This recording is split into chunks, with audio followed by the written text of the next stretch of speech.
Welcome again. We will see the use of resource allocation graph now. What we saw was resource allocation graph make use of edges as well as processes. So we know the circle denotes a process and there is a edge. If the edge is going out towards a resource, that means request. If the edge is coming in towards a resource, it's a allocation. It's a allocation. So let's draw one small diagram and let's see how to detect whether there exists a deadlock or no. In the previous diagram, we have already seen here that process P1 has already acquired R2, is requesting for R1, and R1 is already acquired by P2, which is requesting for R2. R2 is process P2 is not ready to release R1, and process P1 is not ready to release R2. Both are waiting for the other resource which is acquired by the other process. This leads to a deadlock-like situation, and we have seen this is a typical circular wait situation which has created a deadlock. So this is one of the resource allocation graph. We can see the resource, we can see the process, we can see the edge going out. That means it is acquired, allocated. We can see the edge going towards the resource, that means it is requested. So P1 has requested for R1, but P1 has already acquired R2. Similarly, R1 is already acquired by P2, but P2 still needs R2, so P2 has requested for R2. We will see one more example just to see how effectively we can make use of resource allocation graph. So let's consider three processes. Process P1, process P2, process P3, and let's consider resources, 4 resources. Let's consider R1, only one resource. Let's consider R2, let there be 2 resources of R2. Let's consider R3, let's consider R4. There are 3 instances of resource R4, 2 instances of resource R2, and only 1 instance of resource R1n. Let's consider a scenario that P1 has already procured R2, P1 is requesting for R1, wherein R1 is already procured, allocated to P2, P2 is also allocated, but P2 need one more resource, that is, wherein I see R3 is already allocated to P3 and one of the instance of R4 that is required by P3 is also allocated. Does that mean there is a deadlock-like situation? Let's see. Clearly we can see here process P3 needs one resource of R3 and one resource of R4 type. Process P3 had already acquired both the resources. So P3 will exit. Now what we saw here, P2 required one resource of R1 type, one resource of R2 type and one resource of R3 type. But we saw R3 is already acquired by P3.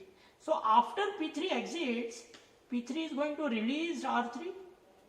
Once R3 is released, it will be acquired by P2. So P2 will also successfully exit and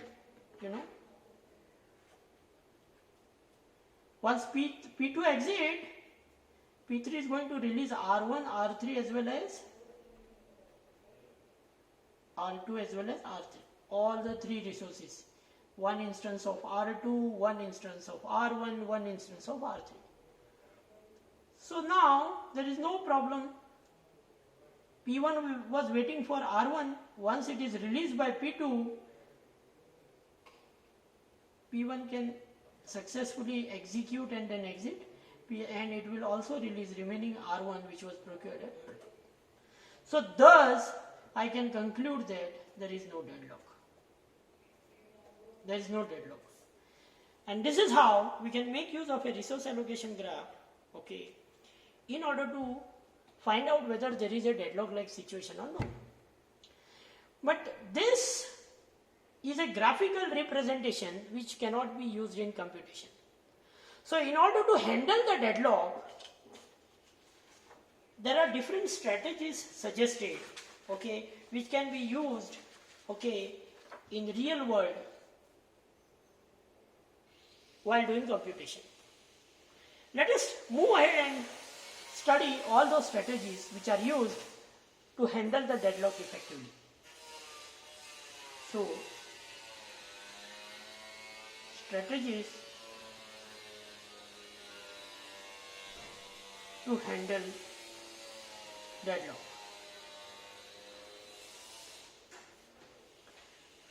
One, we should expect that the first thing, that if possible we will try to prevent the deadlock. So the first strategy is deadlock prevention.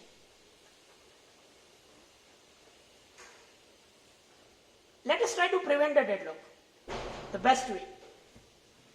Okay? If not, the second strategy that we are going to make use of is deadlock avoidance. Both the words, you may sound both of them are similar, but there is a difference. We will try to see what is the difference in near future. The third important strategy that is used to handle deadlock is, if I cannot prevent, if I cannot avoid, finally it is there is going to be a deadlock, and if there is a deadlock, we need to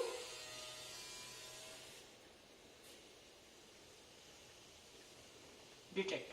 So let's do the detection of the deadlock, and once detected, let's try to. So the last strategy that is used to handle deadlock is deadlock detection and recovery. Let's try to study each strategy one by one.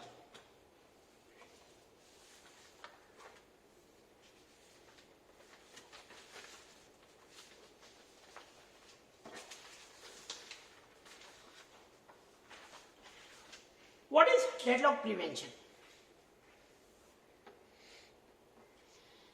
What this strategy says? We will try to break, we will make an attempt to break at least one condition that is responsible for deadlock.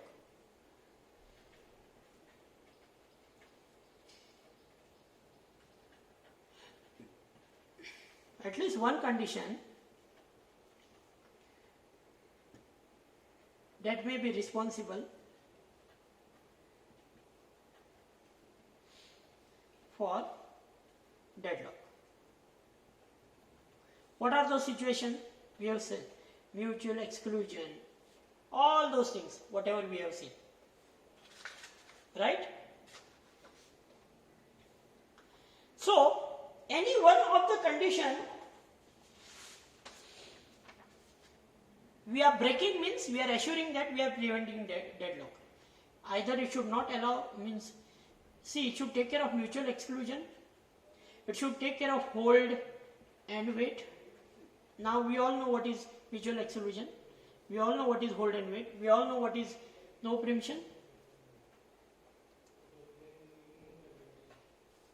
and we all know what is circular wait.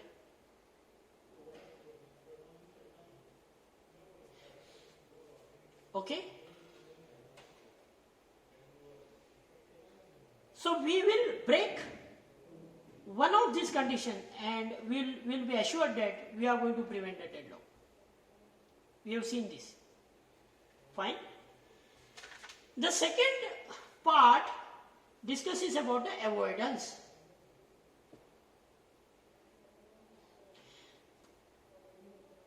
The difference between the prevention and avoidance is, in case of prevention, okay, we will decide, okay, the order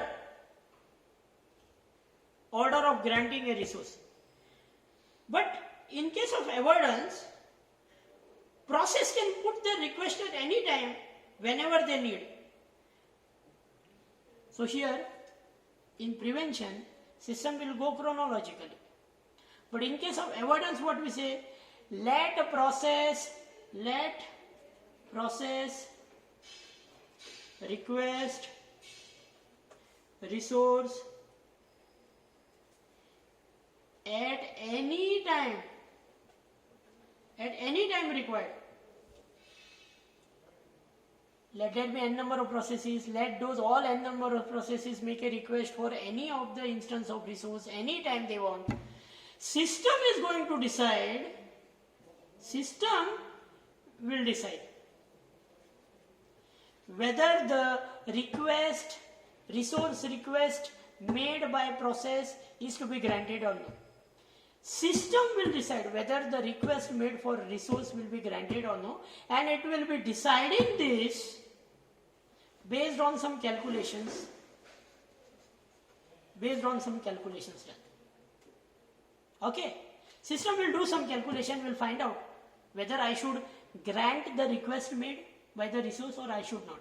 And this calculation is nothing but an algorithm. This calculation is nothing but an algorithm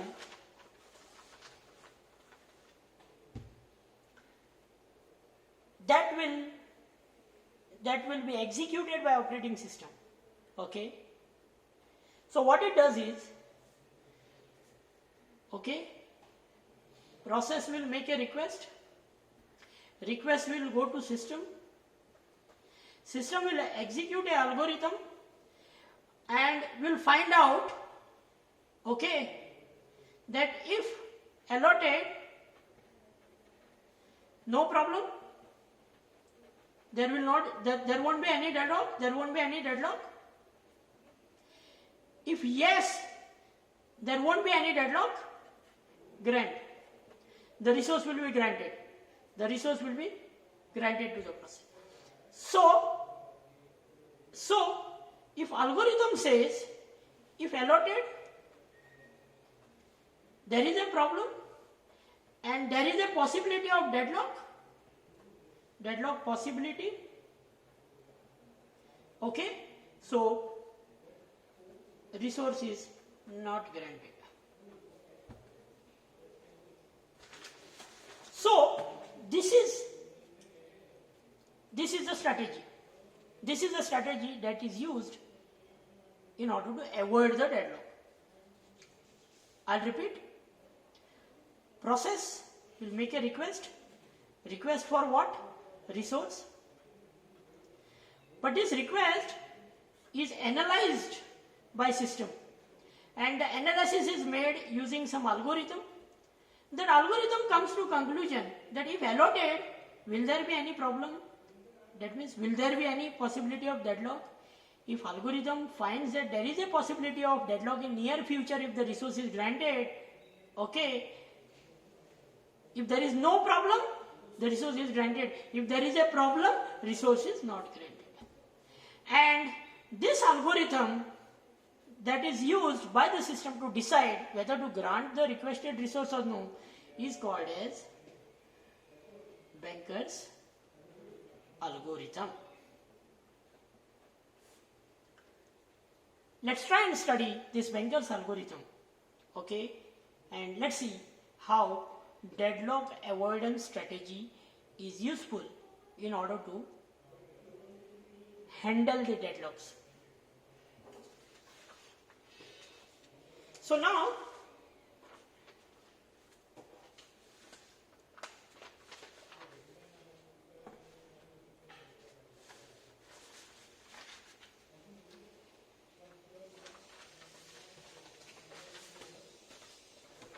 here comes a Banker's algorithm. This Banker's algorithm uses some data structure.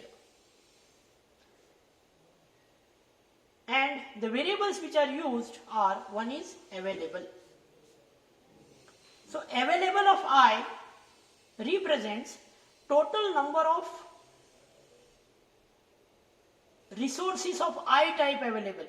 So R of I, where I is equal to 1, okay, so maybe secondary devices. If there are 4 devices, then R of 1 is equal to K. That means available of 1 will be 4.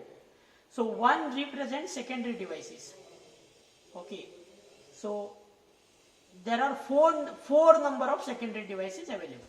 So number of the type of resource and number of instances is represented through available. The second variable used is max. Maximum number of ith, jth resources available at that time. Maximum number. So this represent the maximum number of resources. This represent maximum number of resources required. System, maybe there are 10 resources available in the system. There are 10 instances of a particular resource available in a system. But I may need, the process P may need only 4. So what is the maximum? What is the maximum need of that process? 4. Fine. So 10 instances are available. Maximum P process needs 4. Need Ij. Okay. Need Ij. So before need Ij there is a allocation. So out of 4, maybe 2 are already allocated. 2 are already allocated.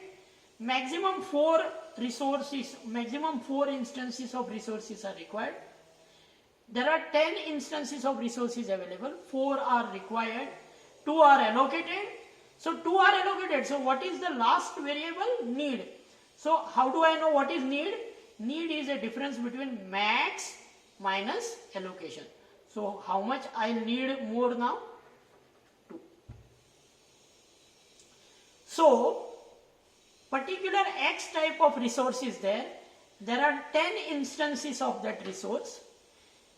For process to execute successfully, process will need 4 instances maximum.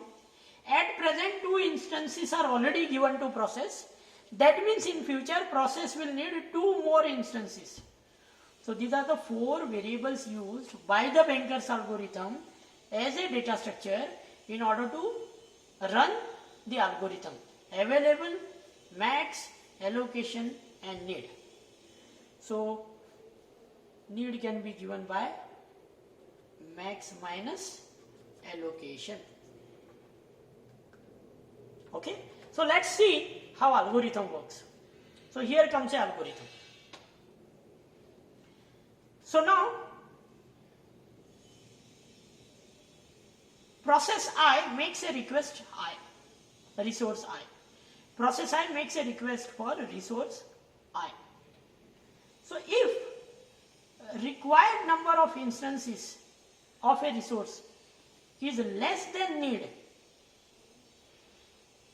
required number of resources is less than need,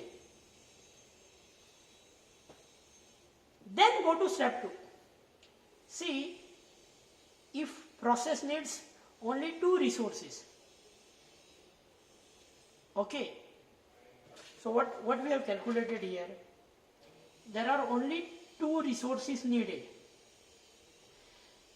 2 are already allocated. Why process will make a request for 3 resource?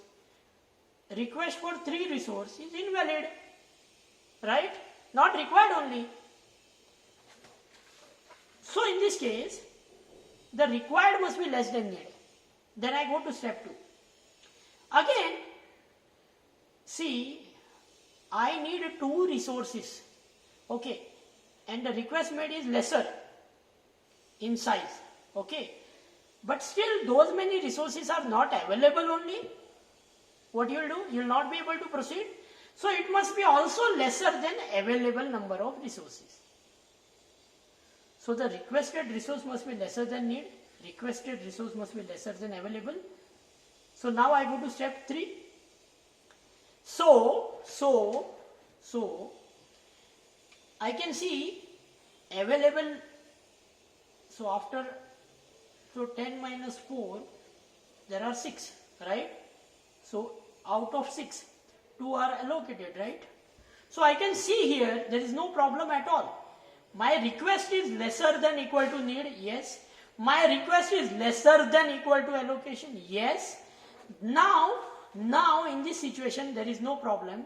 What I'll do is, I will update my infrastructure, I'll update my variable, I'll change available, I'll update the available variable, I'll update the allocation variable, I'll update the need variable. So now what I'll do is, once these two required number of resources are allocated, allocation becomes allocation plus, so allocation becomes allocation plus request. So if I am requesting 2 more resources, and 2 more resources can be granted because it is equal to need, it is less than equal to available, so 2 resources are granted. If they are granted, I will update allocation, I will update need, I will update available, I will update all the 3 variables. So now available becomes available minus request. So 2 instances were required, 2 are allocated. Now I don't no more required any more resources. So 2 plus 2 becomes 4, right? So initially my available so here the available will be again out of 6, okay? 4 are allocated, so 10 are remaining, out of 6 are remaining, okay? Out of 6, 2 are again allocated, fine. 4 are required, actually it is 8, because only 2 were allocated. Now again 2 more are allocated, means 8 minus 2, it becomes 6. So now available becomes 6, max is 4 itself, allocation will become 4 and need becomes 0. So need is need minus request, 2 minus 2, it will become 0. Allocation is allocation plus request, so already 2 were allocated, 2 more are now made available as per the request, it becomes 4. Available was initially 8, now it becomes 8 minus 2, it becomes 6. So my allocation becomes 6, 4 are allocated, this becomes 4 and this becomes, need becomes 0. So once I update my data structure, all the variables, I need to check whether the new state, that is after I allocate the resources to the process, I'll check whether the new request, after fulfilling a new request made, whether the new state that I go into, whether it is safe or no. If yes, it is a safe state, then actual modification of the variable is done, okay? And if no, then see, first the modifications are done, okay, and was modified and checked, and you find that no problem, then this modification is retained, and no, there is a problem, there is a deadlock like situation, then it is restored. So when I modify and check whether the next state is safe state, if I find yes, the next state is safe state, I will retain the modification. I will actually allocate the resources. Initially only the modifications are done in variable, but once I confirm, actually resources are allocated. But when I check and I found no, it is going to be a deadlock like situation, it is going to be an unsafe situation, that time what I do is, whatever modifications I have done, those modifications are undone, they are restored, and actual allocation of resources, no resource allocation will happen. And in this case, actual resource allocation is done. So actual resource allocation is done. If I find the newly formed state is a safe state, or the state is modified and again brought to the original state, it is restored, no resource allocation will happen. If I find after checking that the state that is formed after allocation of resources is unsafe state. So that is all about the Banker's algorithm. We are going to solve some examples in near future. But one more thing that we need to see is, okay, we have come to a conclusion where we need to run one more algorithm that will check and tell us whether the newly formed state is safe or no. So in next video lecture, we are going to see one more algorithm that will actually verify and check and will tell you whether the newly formed state after allocation of resources will be the safe state or not. So far we have seen a Banker's algorithm. The algorithm which is used by Banker's algorithm to check whether the new state will be safe or no will be a next algorithm of study, and that algorithm is known as safety algorithm. So in the next video lecture, we are going to study a safety algorithm. Thank you.